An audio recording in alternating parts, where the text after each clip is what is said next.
Friends, welcome back to our channel. Friends, ఈరోజు నేను ఒక మంచి రెసిపీని షేర్ చేయబోతున్నాను. అదేంటంటే పూరి. సో పూరి అంటే అందరికీ ఇష్టమే కదండి. కానీ ఇది పర్ఫెక్ట్గా ఎలా చేయాలన్నది మనకి చిన్న చిన్న టిప్స్ ద్వారా తెలుసుకుందాము. మెత్తగా పొంగుతూ వచ్చే పూరిని ఈరోజు చేయబోతున్నాను. నేను సక్సెస్ అయిన తర్వాతే ఈ రెసిపీని చూపిస్తున్నాను.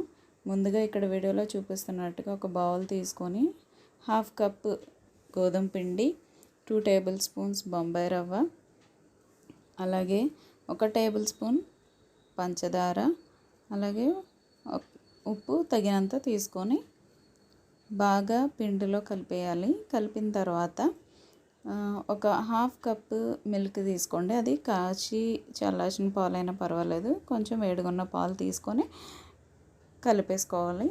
ఆ పిండి కలిపేటప్పుడు మాత్రం అది మరీ గట్టిగా కాకుండా మరీ మెత్తగా కాకుండా కలుపుకోవాలి.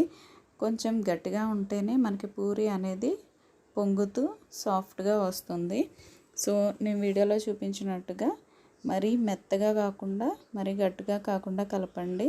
అలాగే 2 టేబుల్ స్పూన్స్ ఆయిల్ తీసుకొని బౌల్లో పిండి మీద వేసేసి దాన్ని చుట్టూతో వేసి దాన్ని ఒకసారి మళ్ళీ కలుపుకొని మూత పెట్టేయండి. మూత పెట్టి అరగంట తర్వాత మళ్ళీ తీసి పిండిని ఒక్కసారి కలుపుకొని చిన్న చిన్న ఉండల్లాగా మనకు కావాల్సిన సైజులో చుట్టేసుకొని దాన్ని చపాతీలాగా చేసుకుందాము. ఇక్కడ నేను చపాతీ చేసిన క్లిప్ అనేది మిస్ అయిపోయింది ఫ్రెండ్స్.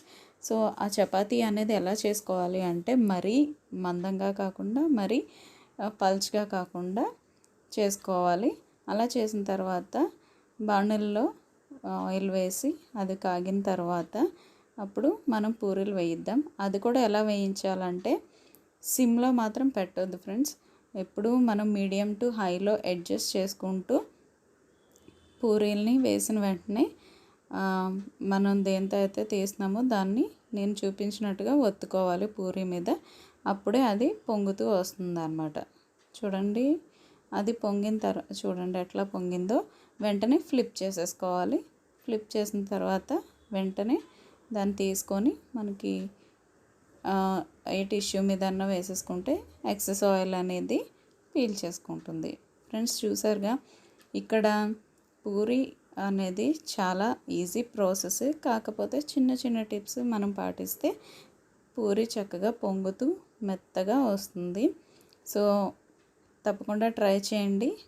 నచ్చితే లైక్ చేయండి, షేర్ చేయండి, సబ్స్క్రైబ్ చేయడం మర్చిపోవద్దు. అలాగే సబ్స్క్రైబ్ చేసిన తర్వాత పక్కన ఉన్న బెల్ ఐకాన్ని క్లిక్ చేయడం అస్సలు మర్చిపోకండి. నేను ఏ వీడియో చేసినా మీకు నోటిఫికేషన్ రూపంలో వస్తుంది.